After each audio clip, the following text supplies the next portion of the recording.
Hello everyone, Flapjack Pants here. Welcome back to the 5th episode of the Let's Play series. Today, I want to build a cocoa farm. The reason that I want cocoa so bad is because currently I don't exactly have a renewable source of brown dye. And I would need that in the future for brown glass and brown wool and all sorts of other good stuff. Now, the floor of this farm is going to use a pretty large grass platform, and you will all see why in just a second. So here's our shopping list here.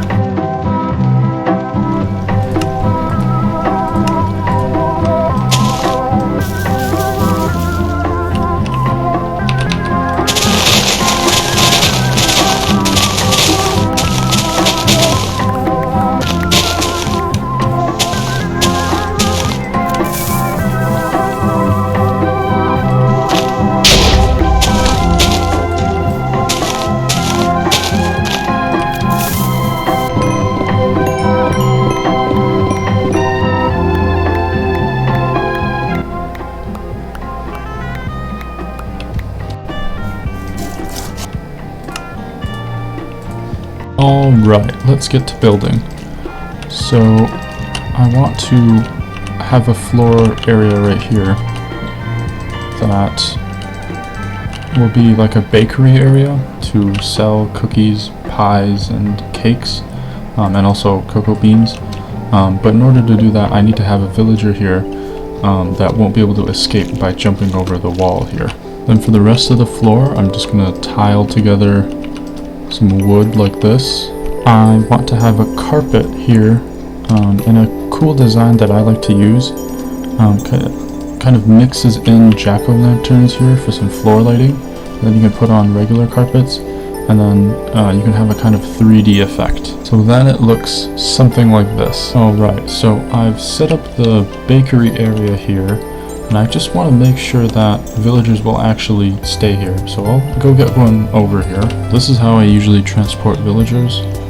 Get one over, break the minecart. I can go back in there. Can you track the barrels? Okay, they might be a little bit far away. I'll get one over. This is my preferred way of moving around villagers, using workstations like this. Well, looks like he's stuck above here. Okay. Now all we have to do is break and replace the workstation. He should follow. Alright, so I just slept so he wouldn't keep trying to pathfind to the beds. And okay, he's lured in here. It's too far away still.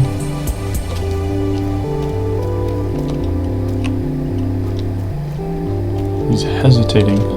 Okay. Alright, so I guess he finally decided to come over here. So if we break that,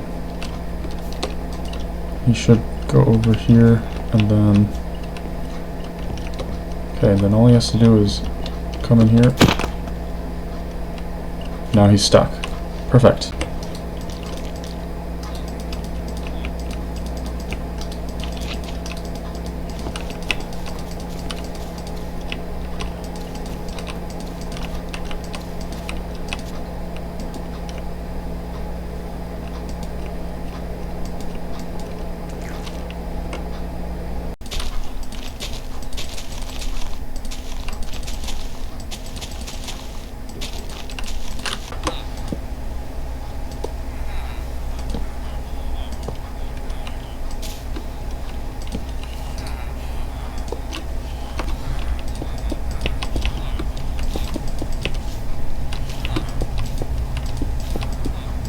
So I just searched it up, and it turns out Enderman can actually pick up moss blocks. So in order for the redstone to not eventually get broken, I'll replace some of it with concrete.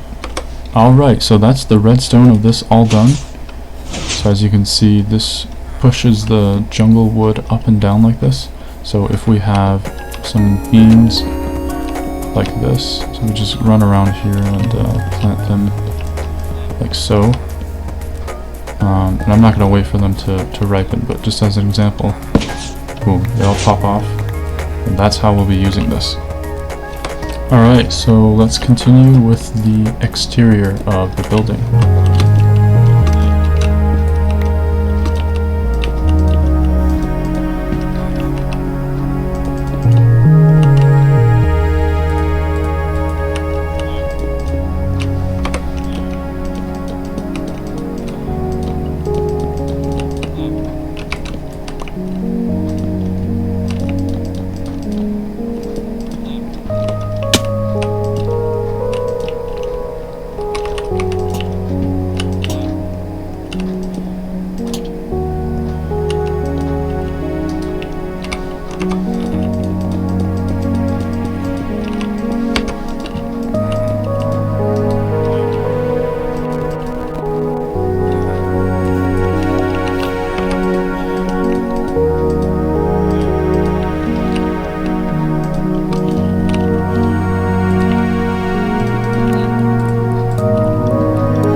So as you may have noticed, in the time that it took to build this, all of our fruits have already ripened. So I'll go harvest one round.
Alright, so as you can see, now we have finished the bottom floor here. So again, this is the baker area. I added a kitchen back here. Maybe we could add a villager here someday. And this is direct access to the cocoa beans. And I added a bunch of chests here to store them because I didn't feel like adding a shulker loader because I didn't think we would need to transport these a crazy distance, but who knows, maybe we could add that in the future. But yeah, this is the first floor done, and I'll start working on the second and third floors. So these are mainly going to be for chairs, for restaurant patrons, and the ceiling is going to be something unique.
Okay, so my recording for the rest of the build just got corrupted, so I guess I'll just show you around what I did. So as you saw in the last clip, I was placing leaves on the roof here to create this nice foliage effect.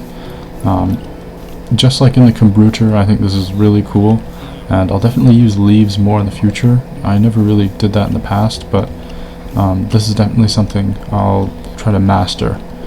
I also connected up the base to the wall here, so this is all walled in. As you can see, all of this is enclosed. On the inside, I bone mealed the grass so that there's a nice grassy texture to everything, just to make things look more natural. Every time I harvest, I get about 12 stacks of cocoa beans, and I've harvested a few times, but yeah, definitely I can harvest about once every 10 minutes, so definitely this will be enough brown dye for me. Overall, right now this project is pretty much done. If I need to expand it or add shulker loaders, as I said before, maybe we can do that in a later episode. But for now, I think this is all that I'll need in terms of cocoa. As you may have noticed when building though, this kind of extends past where the road is, and that's because I want to begin paving the new road, which will take much of this entire area here. I basically want to plan out the rest of the city. So that includes the centerpieces I talked about during the world tour, as well as some changes I think I want to make to that plan. So basically, first and foremost, I just want to kind of copy over this block here again. And I'll actually copy it over 4 more times in total, so we'll have 5 blocks like this rather than the 3 I was originally planning. Instead of just having 3 centerpieces just back to back to back, I'll space them one apart with just kind of small buildings like these in between, so that it's not just centerpieces back to back to back, because I feel like that would be a little bit too monotonous. Then along with those 5, I also want to expand over past the river onto that bank, because I really didn't like having a city that was just a line. I wanted to incorporate this natural river here, kind of plug it into the Great Southern Canal system, and just, I guess, make like the blimp and the old city over there as well kind of more in view and more relevant to the city as a whole. And I just feel like that would be a much more whole project. Now this expansion and adding all the buildings will take a long time, probably like a few years. So it's really a very long-term concept that I'm working on, and it's subject to change again, just like the plans for the city originally have. Alright, so it's been a few days now, and as you can see if I fly up here, I finished 3 of these squares, and I've added all the lights and stuff. I'm still planning some things out, like kind of exactly where to put the centerpieces, how many of these I should have. I've been thinking of doing this 4 wide instead of just 3 to incorporate more of the river. We'll have to change how the river flows here, because as you can see it's very non-linear, and we'll have to basically straighten it out. I'll be doing a lot of that in between episodes, and I'll show you what I've been up to after the main stuff in each. But I guess more importantly, I got a new microphone. I'm still playing around with all the settings and stuff, making sure everything sounds good. But if you guys have any suggestions as to any settings I should use, anything I should change, definitely be sure to leave those. But yeah, for now, that's the end of this episode. Be sure to like and subscribe. I'll see you guys next time. Bye.